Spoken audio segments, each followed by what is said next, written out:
Red நூல் நேயர்களுக்கு வணக்கம். சரவண பவவோம். இப்போ நம்ம 2025ஆம் ஆண்டிற்கான 12 ராசிகளுக்கான பொது பலன்களை பார்க்கலாம். முதலில் மேஷ ராசி. மேஷ ராசியை பொறுத்த வரைக்கும் பெண்களுக்கு யோகமான வருடம் 2025 அப்படின்றது. மன சஞ்சலங்கள் அதிகமாக இருந்தாலுமே பெண்களுக்கு மிக யோகமான ஒரு வருடமாக இது அமையும். ஆண்களை பொறுத்தவரையும் வீட்டில் இருக்கிற உங்களை விட வயதில் பெரிய பெண்களிடம் ஆலோசனை கேட்பது உங்களுக்கு நல்ல ஒரு முன்னேற்றத்தை இது கொடுக்கும். அதுபோல் நீண்ட நாட்களாக நீங்கள் பயந்துக்கிட்டு இருந்த ஒரு விஷயம், ஒருவேளை சில விஷயங்கள் நடக்குமா நடக்காதா அப்படின்னு நினச்சிருப்பீங்க. அந்த விஷயம் நிச்சயமாக நல்ல ஒரு பலனை தான் தரும். ஆனால் உங்களுடைய மனக்குழப்பத்தால் அது தவறாக போகிறதுக்கு வாய்ப்பு உண்டு. அதனால் என்ன பண்ணலாம் அப்படின்னா, நீங்கள் தனியாக முடிவெடுக்கிறதா உங்களுக்கு ரொம்ப சரியாக இருக்கும். சரிங்களா? இன்னொருத்தருடைய ஆலோசனை கேட்டு முடிவெடுக்கிறத பற்றி எந்த தப்பும் இல்லை. பட் இறுதியான முடிவை உங்கள் மனசு என்ன சொல்லுதோ அதை கேட்டீங்க அப்படின்னா மிக சரியாக இருக்கும். வழிபாடுன்னு பார்த்தீங்கன்னா, அம்மன் வழிபாடு இந்த ஆண்டு உங்களுக்கு ரொம்ப சிறப்பான ஒரு முன்னேற்றத்தை நிச்சயமாக கொடுக்கும். மேஷத்தை பொறுத்த வரைக்கும் அது பொதுவாகவே அது குணமாகவே பார்த்தீங்கன்னா கொஞ்சம் முரட்டுத்தனம் அதிகமாக இருக்கிற குணம்தான். அதாவது தேடி போய் சண்டை போடுற ஒரு குணம் இயல்பாகவே இருக்கும்.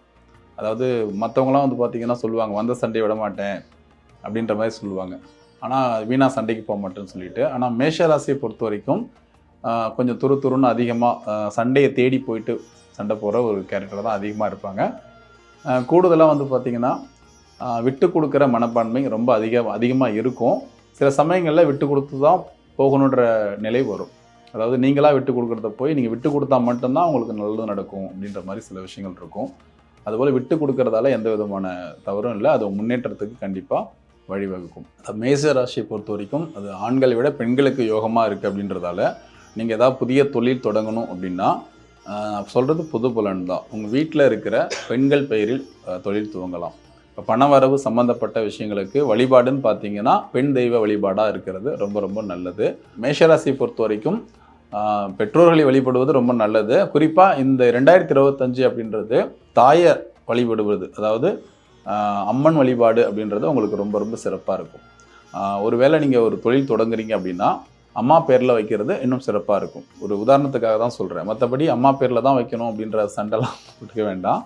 ஸோ அதனால் பெண்கள் பெயரில் தொழில் தொடங்குறது ரொம்ப நல்லாயிருக்கும். திருமணம் இதுவரை இன்ன வரைக்கும் மேஷராசிக்காரங்களுக்கு திருமணம் நடக்கலை, தாமதமாகுது அப்படின்னா நிச்சயமாக இந்த ஆண்டு ஜூலை மாதத்துக்கு அப்புறம் நிச்சயமாக திருமணம் நடக்கிறதுக்கான வாய்ப்புகள் அதிகமாக இருக்குது.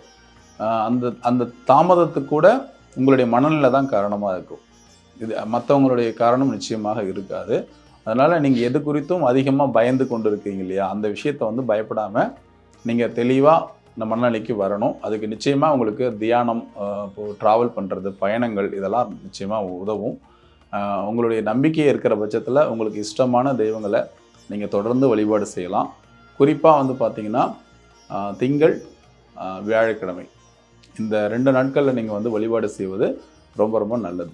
உங்களுடைய அந்த வாழ்க்கை சிறப்பாக இருப்பதற்கு இந்த 2 நாட்கள் அப்படின்றது உங்களுக்கு நல்லது. ஆனால் அதுக்காக குறிப்பிட்ட இந்த நாளில் தான் செய்யணும்னு கிடையாது. எந்த நேரத்தில் வேணாலும் வழிபாடு செய்யலாம். குறிப்பாக முதியோர்களுக்கு, குறிப்பாக வயதான பெண்மணிகளுக்கு நீங்கள் உதவி செய்கிறது மூலமாக இந்த ஆண்டு இன்னும் சிறப்பாக இருக்கும். ரிஷபராசி 2025ஆம் ஆண்டுக்கான பலன்கள். பொதுவாக பார்த்தீங்கன்னா நீங்கள் தேவையில்லாத ஒரு வேலையை, அதாவது உங்களுக்கு எளிதாக முடிய வேண்டிய வேலையை விட்டுட்டு கஷ்டமான ஒரு வேலையை நீங்கள் செஞ்சுட்டு இருந்திருப்பீங்க. இந்த கடந்த காலத்தில் தொடர்ச்சியாக இந்த வருஷமும் 2025 அப்படி ஒரு விஷயத்தை நீங்கள் பண்ணுறீங்கன்னா அதை நீங்கள் நிறுத்திக்கிறது ரொம்ப ரொம்ப நல்லது. அதாவது உங்களுக்கே தெரியும் இந்த விஷயம் நடக்குமா நடக்காதான்னு சொல்லிட்டு, ஆனாலும் நான் விடாமுயற்சி எடுக்கிறேன்னு சொல்லிட்டு சில வேலைகளை நீங்கள் பண்ணுறதுக்கு வாய்ப்பு உண்டு. அதில் குழப்ப மனநிலை உண்டு. இப்போ அதுக்கு என்ன பண்ணணும் அப்படின்னா, நமக்கு ஒரு விஷயம் வரும் அப்படின்னு தெரிஞ்சிச்சுன்னா மட்டும்தான் நம்ம அந்த வேலையை செய்வோம். வராதுன்னு தெரிஞ்சு முயற்சி பண்ணுறது அப்படின்றது கிட்டத்தட்ட அது தேவையில்லாத ஒரு விஷயம் இல்லையா? ஸோ அப்போ எது தேவையில்லை அப்படின்ற ஒரு முடிவுக்கு நீங்கள் வந்துட்டீங்க அப்படின்னா இந்த வருஷம் ரொம்ப சிறப்பாக இருக்கும். இந்த குழப்பங்கள் கண்டிப்பாக இருக்க தான் செய்யும். அதுக்கு நீங்கள் கண்டிப்பாக கூட இருக்கிற ஒருத்தவங்களோட ஆலோசனை கேட்டுட்டு நீங்கள் முடிவெடுங்க. அது ரொம்ப சரியாக இருக்கும். செலவுகள் கண்டிப்பாக உங்களுக்கு இருக்கும். செலவுகள் கண்டிப்பாக எப்படி இருக்கும்னா, மருத்துவ செலவுகள் நிச்சயமாக உண்டு. ஏன்னா தொடர்ச்சியாக வீட்டில் இருக்கிறவங்களுக்கு கூட மருத்துவ செலவு வரலாம். ஆனால் உங்களுக்கு குறிப்பாக ரிஷபராசி சார்ந்தவங்களுக்குன்னு பார்த்தீங்கன்னா வீட்டில் இருக்கிற பெண்களுக்கு மருத்துவ செலவுகள் வரத்துக்கு வாய்ப்பு உண்டு. கால பைரவர் வழிபாடு ரொம்ப ரொம்ப உங்களுக்கு அந்த சிறப்பாக இருக்கும். வரக்கூடிய பிரச்சனையை வந்து தடுக்கும். கூடுதலாக நிறைய நன்மைகளை கொடுக்கும். நீண்ட நாளாக உங்களுக்கு ஒரு தடை இருந்துகிட்டு இருக்குது. அது எந்த தடை வேணாலும் இருக்கலாம். கல்வியா, திருமணமா, எந்த தடை வேணாலும் இருக்கலாம். ரிஷபராசிக்காரங்க கால பைரவ வழிபாடு செய்யும்போது உங்களுடைய தடைகள் எல்லாமே சரியாயிடும். சேமிப்பு வந்து கடினமாக இருக்கும். வரவுக்கு மீறிய செலவுகள் வருவதற்கான வாய்ப்பு உண்டு. அதான் அந்த வரவுக்கு மீறிய செலவு சுப செலவாக இருந்துச்சுன்னா நல்லது தானே. அப்போ சுப செலவாக மாற்றிக்கிறதுக்கு தான் நம்ம என்ன பண்ணுறோம் அப்படின்னா அந்த கால பைரவர் வழிபாடை வந்து சொன்னேன். இப்போது நீங்கள் செலவு பண்ணணும்னு முடிவு பண்ணிட்டீங்க அப்படின்னா அது வந்து ஒரு நிலம் வாங்குறதா இருக்கலாம். நிலம் வாங்குறது ஒரு செலவு, ஆனால் ஒரு முதலீடாக இருக்கலாம்.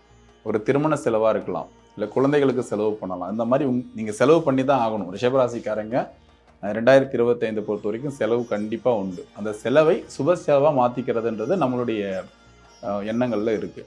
நான் தான் சொல்லுவேன், இப்போ நீங்கள் ஒரு விஷயம் செலவு பண்ண தான் போகிறீங்க அப்படின்னா அது சுப செலவாக பண்ணுறதுக்கு முன்கூட்டியே திட்டமிடுங்க. உங்களுடைய 2025 உங்களுக்கு வந்து மைனஸ் அப்படின்னு பார்த்தீங்கன்னா இந்த ஒரு விஷயந்தான். நீங்கள் செலவு செய்தே ஆக வேண்டிய கட்டாயத்தில் இருக்கீங்க. அது மருத்துவ செலவாகவும் இருக்கலாம். அந்த மருத்துவ செலவாக இருக்கலாம்னு இப்போ நம்ம தெரிஞ்சிடுச்சு அப்படின்னா உணவு விஷயத்தில் ரொம்ப கட்டுப்பாடாக இருங்க. முதல் விஷயம், எந்தெந்த உணவுகள் நமக்கு செட் ஆகும் ஆகாதுன்ற விஷயம் இன்றைக்கி நிறைய இருக்குது. உங்களுக்கு ரொம்ப நம்பிக்கையான ஒரு மருத்துவரை ஆலோசனை செய்து உங்கள் முன்கூட்டியே நீங்கள் வந்து திட்டமிட்டு உணவு பழக்கத்தை வச்சுக்கிறீங்க அப்படின்னா இந்த ஆண்டு மட்டும் இல்லை, எப்போவுமே நீங்கள் மகிழ்ச்சியாக இருக்கிறதுக்கான வாய்ப்பு நிறையவே இருக்குது. அதனால் உணவு கட்டுப்பாடு ரொம்ப முக்கியம். மருத்துவ செலவுகள் வருவதற்கான வாய்ப்பு உண்டு.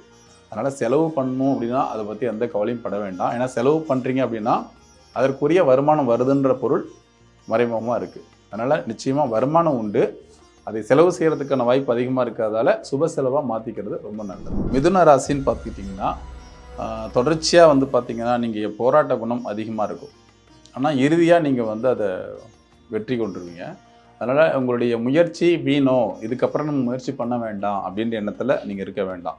இத்தனை வருஷம் நீங்கள் ரொம்ப பொறுமையாக நிறைய முயற்சி எடுத்திருப்பீங்க. இதுக்கப்புறம் நான் ஏன் முயற்சி பண்ணணும் அப்படின்ற எண்ணம் உங்களுக்கு இந்த காலகட்டத்தில் வரும். இன்னும் கொஞ்சம் நீங்கள் முயற்சி பண்ணிங்கன்னா நிச்சயமாக நீங்கள் எதிர்பார்த்த எந்த விஷயமும் நடக்கும்.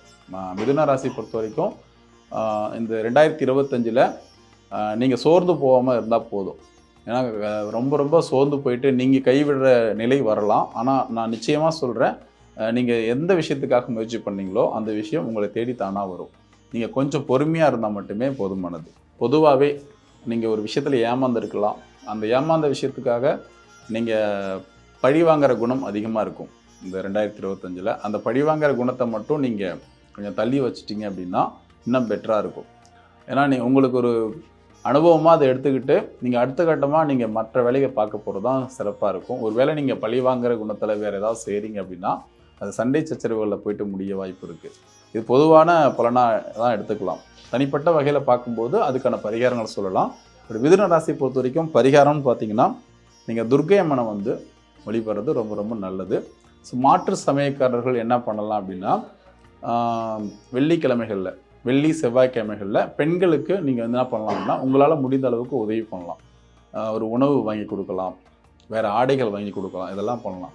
ஏன்னா ஜோதிடம் அப்படின்றது எல்லாம் அது ஒரு கணிதம் அப்படின்றதால இது குறிப்பிட்ட சமயத்துக்கு மட்டும் கிடையாது. நான் பரிகாரம் சொல்கிறது சில கோவில்கள் சொல்கிறேன். இன்னும் கூடுதலாக சொல்லணும் அப்படின்னா பெண்களுக்கு, இளம் பெண்களுக்கு உதவி செய்கிறது மூலமாக உங்களுடைய இந்த வருஷம் வந்து ரொம்ப சிறப்பாக இருக்கும். கல்யாண யோகம் அப்படின்னு பார்த்தா எல்லாத்துக்கும் கல்யாண யோகம்லாம் இருக்கும். மிதுன ராசிக்காரங்களுக்கு கல்யாணம் அதுக்கு ஒருவேளை தடையாக இருக்குது அப்படின்னா அதுதான் நான் சொன்னேன்.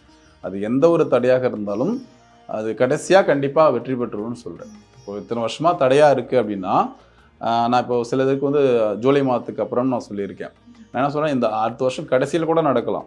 நீங்கள் அந்த நம்பிக்கையை மட்டும் எழுந்துடாமல் விடாமுயற்சியாக இருந்தீங்க அப்படின்னா கண்டிப்பாக கல்யாணம் இருக்கும். நீங்கள் வந்து திருமணத்துக்காக ஏதாவது ஒரு விஷயம் உங்களுக்கு தெரிஞ்சவங்களுக்கு யாராவது உதவி பண்ணணும் அப்படின்னா உங்களால் முடிஞ்ச வரைக்கும் அதை நீங்கள் வந்து உதவி பண்ணுறது ரொம்ப ரொம்ப நல்லது. ஒரு திருமணம் நடக்குது, அந்த இடத்துல இருக்கிற பொருட்கள் வாங்குறதுக்கு நீங்கள் ஏதாவது சிறு உதவி செய்தால் கூட அதுவே ஒரு சிறந்த பரிகாரமாக இருந்து உங்களுக்கு சீக்கிரமாக திருமணம் ஆகிறதுக்கான யோகத்தை ஏற்படுத்திடும். மிதுனத்தில் தொழிலில் இன்வெஸ்ட் பண்ணுறது அப்படின்றது வந்து அதான் தாராளமாக நீங்கள் வந்து இன்வெஸ்ட் பண்ணலாம். மற்றவங்க மாதிரி வந்து பார்த்திங்கன்னா கொஞ்சம் ஜாக்கிரதையாக இருங்க அப்படின்ற மாதிரிலாம் கிடையாது. மிதுன ராசிக்காரங்க நீங்கள் இன்வெஸ்ட் பண்ணுங்கள், கொஞ்சம் பொறுமையாக இருங்க, லாங் டைமாக இன்வெஸ்ட் பண்ணுங்கள். ஓகேங்களா? இன்றைக்கே நான் இன்வெஸ்ட் பண்ணி இன்றைக்கே எடுத்துடணும் அப்படின்ற மாதிரியான தொழில்கள் இப்போதைக்கு வேண்டாம். ஒரு லாங் டைம் அப்படின்றத நீங்கள் வச்சுக்கலாம்.